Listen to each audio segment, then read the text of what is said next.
Hello මගේ නම අසංග වීරසේකර ආයුබෝවන් මේ සුවරණය අලුත්ම පොඩ්කාස්ට් එකේ එපිසෝඩ් එකකට ඔබ අපිත් සමග සම්බන්ධ ස්තුතියි. අද මාත් එක්ක ඉන්නවා මිස්ටර් පාලිත සිරිවර්ධන. මිස්ටර් පාලිත කියන්නේ සායනික මනෝවිද්‍යාඥයෙක්.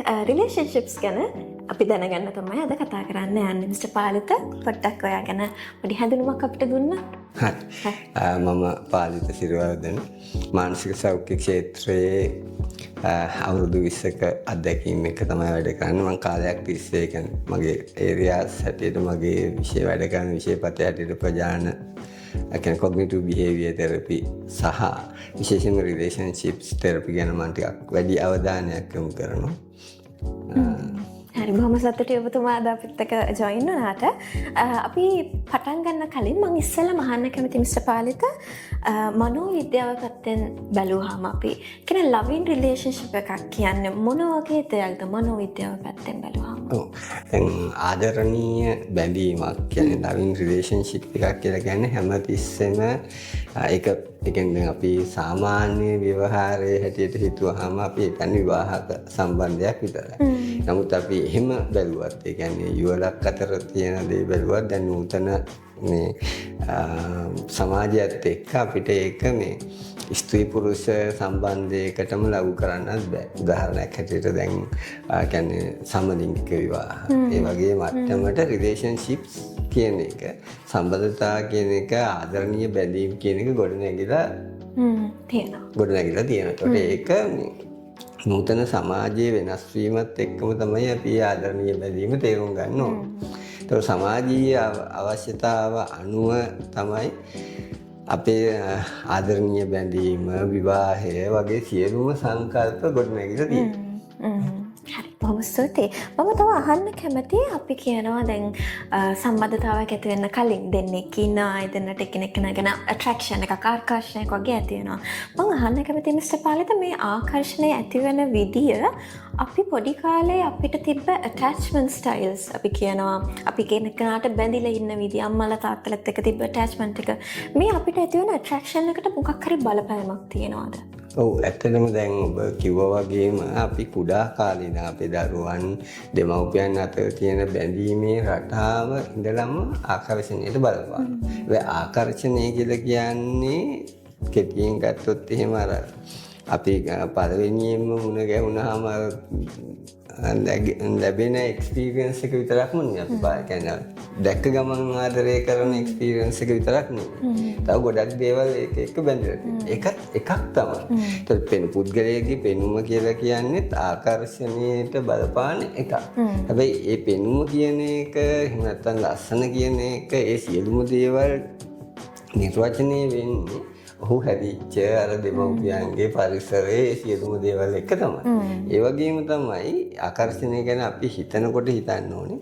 කෙනෙක් ආකර්ෂණය වෙන ගොඩක් කාරණා තියෙනවා. උදාහරණයක් හිතට ගත්තොත් එහෙම මේ අපිට අම්මා කියන කෙනාට අම්මා තාත්තටත් අපි ආදරය වෙන්නේ ආරක්ෂාව පිළිබඳ ප්‍රධාන හැඟීම නිසා. කිරි බීම හෝ එහෙම නැත්නම් පෝෂණය නෙමෙයි ප්‍රධානම කාරණා. ඒ ආරක්ෂාව පිළිබඳ හැඟීම. ඒකට රිලේෂන්ෂිප් එකක වුණා.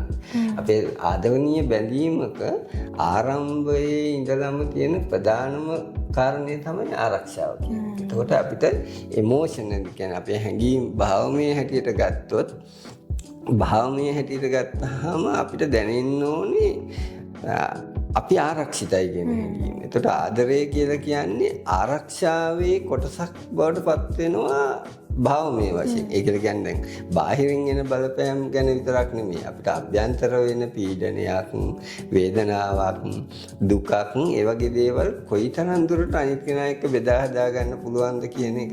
ඒවායේදී අවංකභාවය ඊළඟට කටයුතු කරන්න හැටි, එකිනෙකාව හඳුනා ගන්න හැටි, එකිනෙකාට ගෞරව කරන්න හැටි මේවා සියලුම දේවල් සම්බන්ධ වෙන්නේ ආකර්ෂණයත් එක්ක තමයි. ඒකට විශ්වාසය ආරක්ෂාවයි කියන දේවල් ගොඩක් මේක ඇතුලේ අපි කියනවා රැස් වෙලා තියෙනවා නේද ඒ ඔව් කියන්නේ. ඒක තමයි. මට දැනගන්න කැමතියි මිස්ටර් පාලිත අපි දැන් ඒ කියන්නේ කවුරු හරි කාට හරි ආකර්ෂණය වෙලා අපි හිතනකෝ රිලේෂන්ෂිප් එක පටන් ගත්තා කියලා. රිලේෂන්ෂිප් එකක ඉන්න දෙන්නෙක් මිස්ටර් පාලිතගේ අත්දැකීම අනුව මොන වගේ ඒ කියන්නේ අපි කියනවා common mistakes ද මේගොල්ලෝ අතින් වෙන්නේ මොන වගේ issues ද මිස්ටර් පාලිතගේ ඒ කියන්නේ රැකියා කාලය තුළ මිස්ටර් පාලිත දැකලා තියෙන්නේ. ඒ කියන්නේ දැන් ඇත්තටම මේ සම්බන්ධතාවක් කියන්නේ විවාහය හෝ කවරාකාරී සම්බන්ධය. ඒ කියන්නේ අපිට මොකක් හරි යාළුකම් මිත්‍රකමක් හරි විවාහයෙන් කෙලවර වෙන සම්බන්ධයක් හරි වෙන යම් ආකාරයක ප්‍රේම සම්බන්ධයක් හරි ගොඩ නැගෙන්න විවිධ කාරණා බලපානවා වගේම ඒක ශක්තිමත්ව පවත්වගෙන යන්න විවිධ කාරණා බලපාන. ඒ වගේම මේක බිඳ වැටෙන්න විවිධ කාරණා බලපාන.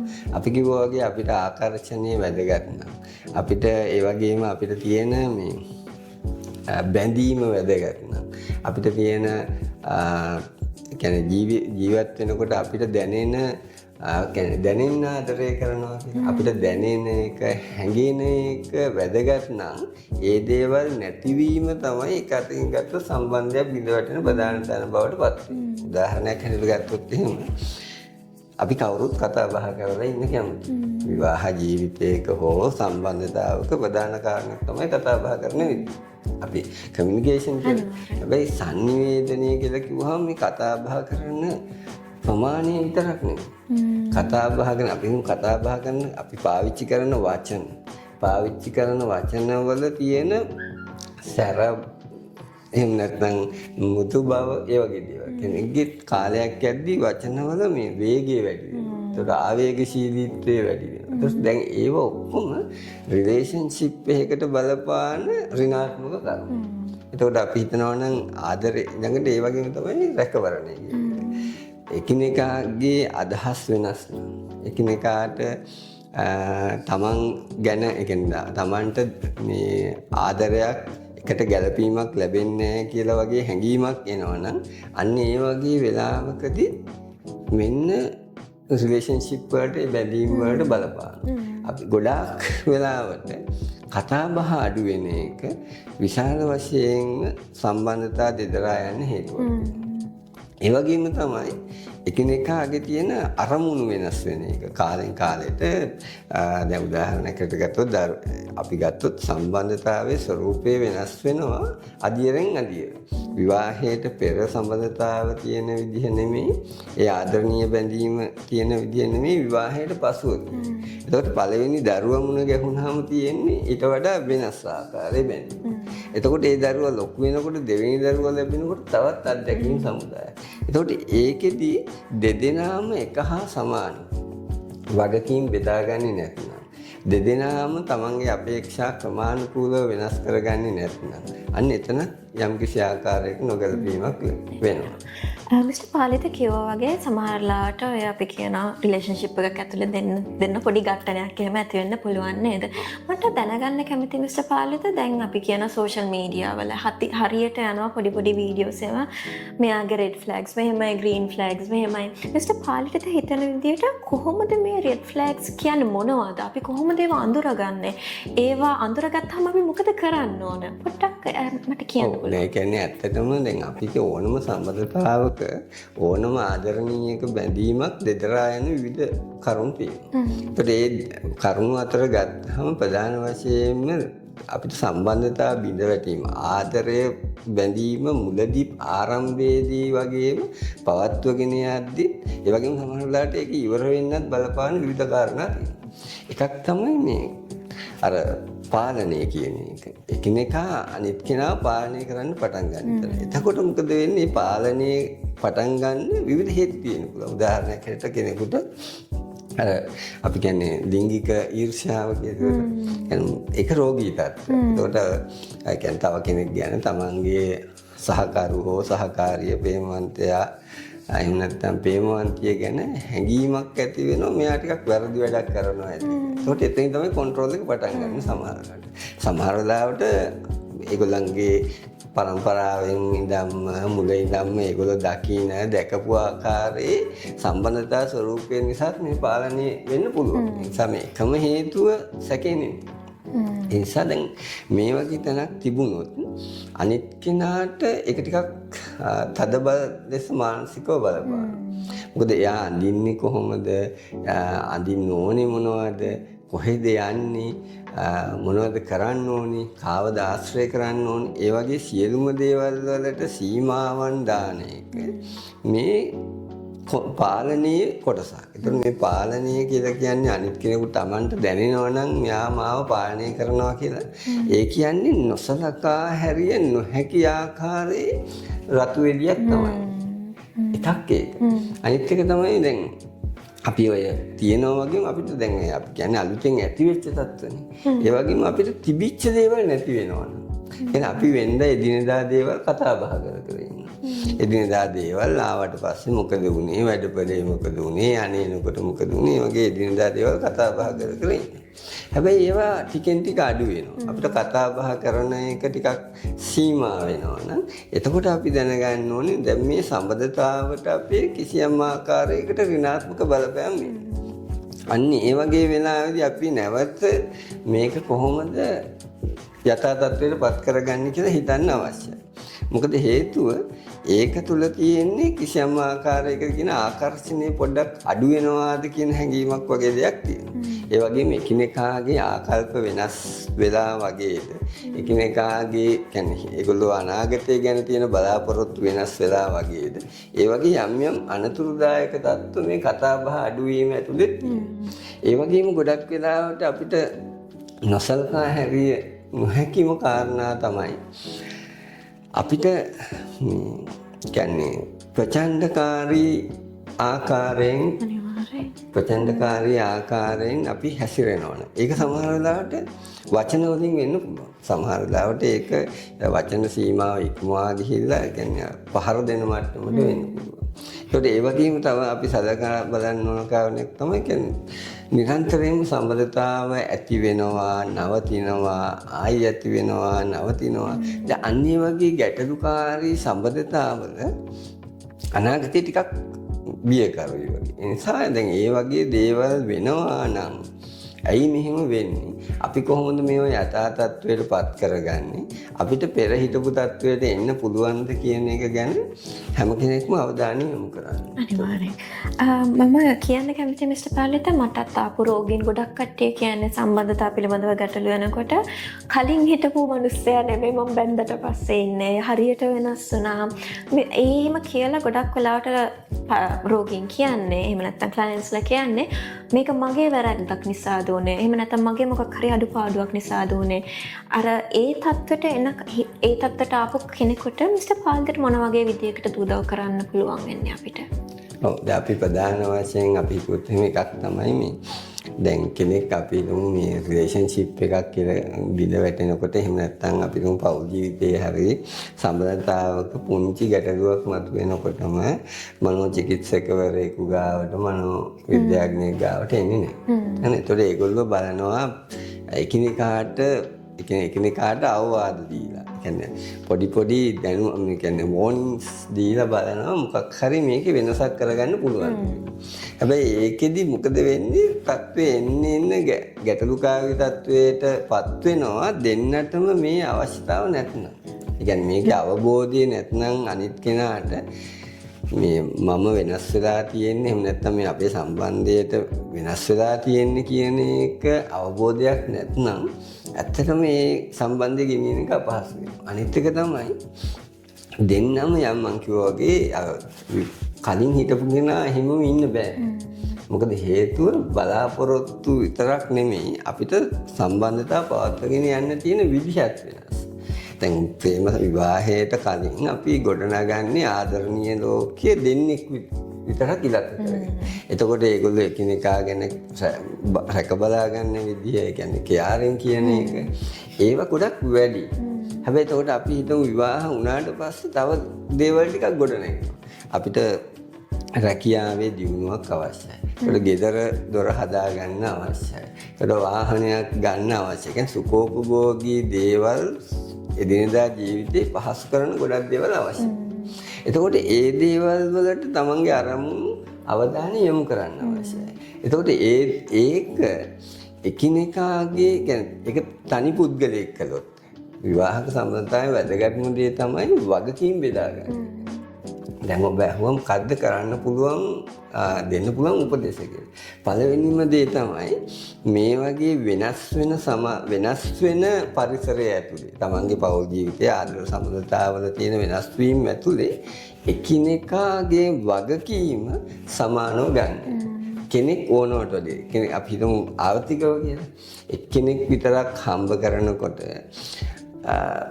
ඒ ආර්ථිකයේ මුදල් වල අයිතිකාරය හම්බ කරන කෙනා වෙන්න බෑ. ඒක පවුලේ ආදායම. එතකොට ඒකේ අනිත් කෙනාටත් සමාන අයිතියක් තියෙනවා මේවා වියදම. එතකොට ඒ අයිතිය පිළිගන්න අවශ්‍යයි.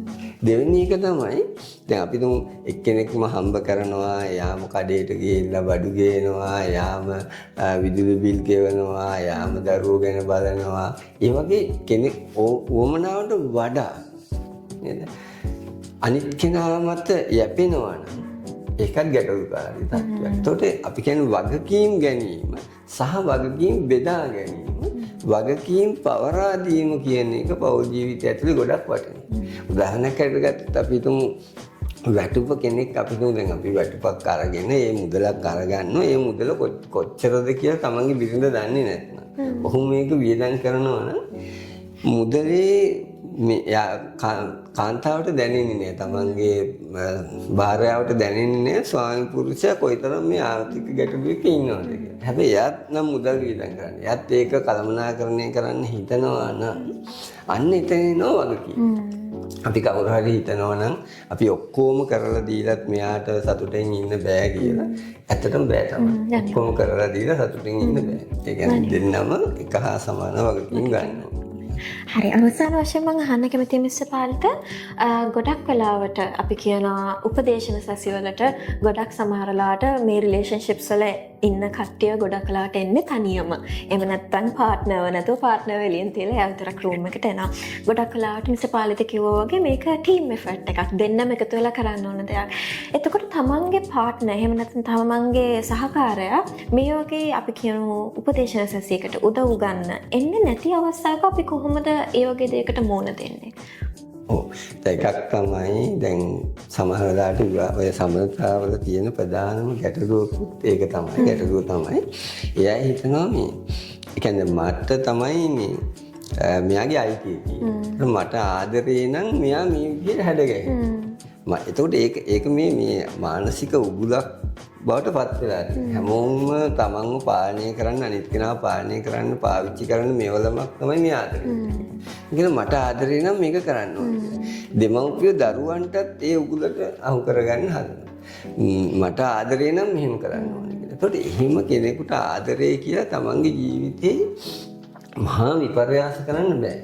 එතකොට ඒ නිසා දැන් ඒ වගේම විවාහ ජීවිතය ඇතුලේ හෝ ප්‍රේම සම්බන්ධතාවය ඇතුලේ හෝ කිසියම් ආකාරයක ආදරණීය බැඳීමක් ඇතුලේ තව කෙනෙක්ගේ උපකාර ගන්න එක අනිත් පාර්ශ්වයට දැනෙනවා සමහර වෙලාවට මේක නිකන් මාව හැල්ලුවට ලක් කරා. මේ ඒ වගේ හේතු නිසා තමයි බොහොම වෙලාවට එන්නේ නැහැ. කෙනෙක් එන්න ටිකක් මැලි වෙනවා. මොකද හේතුව මේ මට වඩා මෙයාට වෙන කෙනෙක් වටින විදිහක් නැහැ. මන් දෙන උපදෙස් වලට වඩා මෙයාට වෙන උපදෙස් වටින විදිහක් නැහැ. ඒ ඔන්න ඔය කාරණේ නිසාම තමයි මේක වෙන්නේ. එතකොට අන්නේ හැඟීම තේරුම් ගැනීම වැදගත්. එතකොට ඒක තමයි වැඩියෙන්ම ජය ගන්න ඕන ඒ දෙන්නා විසින්. අපි දෙන්නටම තමයි මේ බැඳීම තියෙන්නේ.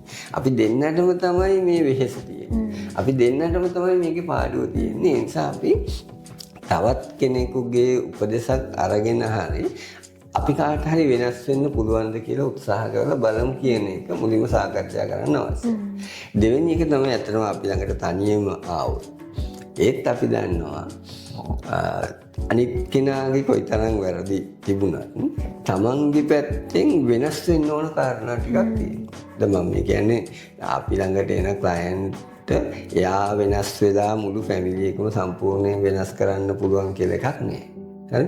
හැබැයි එයා වෙනස් වීම නිසා සමහර වෙලාවට එයාගේ ශක්තිය වැඩි කර ගැනීම හරහා එයාට මේ තියෙන තත්ත්වය කළමනාකරණය කරගන්න අවශ්‍ය හැකියාව ලැබෙනවා.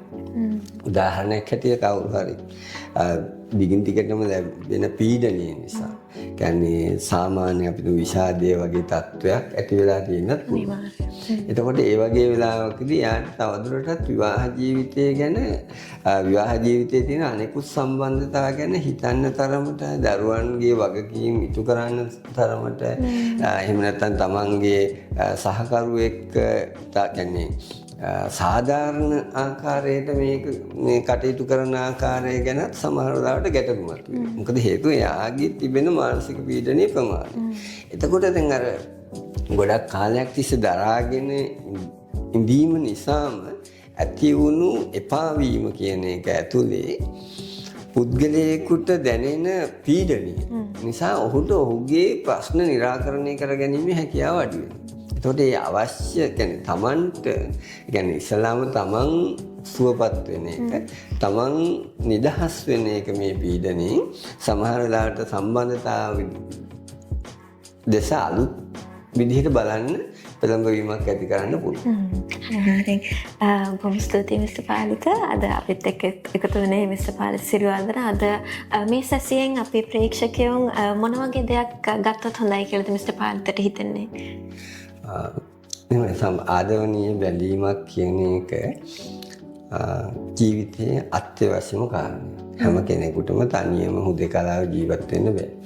තමන් ගැන බලන්න සහ තමන් එක්ක එකට ගමනක් යන කෙනෙක් බැඳීමක් ආදරයක් තියෙන කෙනෙක් ඉන්න එක තමන්ගේ ජීවිතේ සංවර්ධනයට සහ සතුටට හේතුවක්. එතකොට අපි බලන්න ඕන දේ තමයි අපේ සම්බන්ධතාව කොයිතරම් අපිට සතුටු ගෙන දෙයක්ද. අපේ ජීවිතයට ඒකෙන් එකතු කරපු ධනාත්මක දේවල් මොනවද කියලා. ඒක දිහා අපි ආපසු හැරිලා බැලුවොත් ඒක දිහාව අපි හොඳින් බැලුවොත් අපිට දැනෙන්න ගන්නවා අපේ සම්බන්ධතාවයෙන් අපි අපේක්ෂිත කාරණේ ඉටුණාද නැද්ද කියන එක. ඒකට මම හිතන්නේ නැවත හැරිලා බැලීම තමයි වැදගත් වෙන්නේ. මට මේ සම්බන්ධතාවයෙන් කොයිතරම් සතුටක් තියෙනවද? මට මේ සම්බන්ධතාව නිසා කොයිතරම් මගේ ජීවිතයේ ආලෝකමත් වෙලා තියෙනවද? සහ තවදුරටත් මට මේක මේ පවත්වගෙන යද්දී මගේ සතුට වැඩි කරගන්න පුළුවන්කම තියෙනවද? මම ඒක කොහොමද කරන්නේ කියලා හැම කෙනෙක්ම තමන් ගැන නැවත හිතන්න, තමන්ගේ සම්බන්ධතාව ගැන නැවත හිතන්න අවශ්‍යයි. අනිවාර්යයෙන්. බොහොම ස්තුතියි මිස්ටර් පාලිත. එහෙනම් බොහොම ස්තුතියි. අපි සුවාරණ පොඩ්කාස්ට් එකේ අලුත්ම එපිසෝඩ් එකක් එක්ක ඊළඟ දවසේ හම්බ වෙමු. ආයිබෝවන්.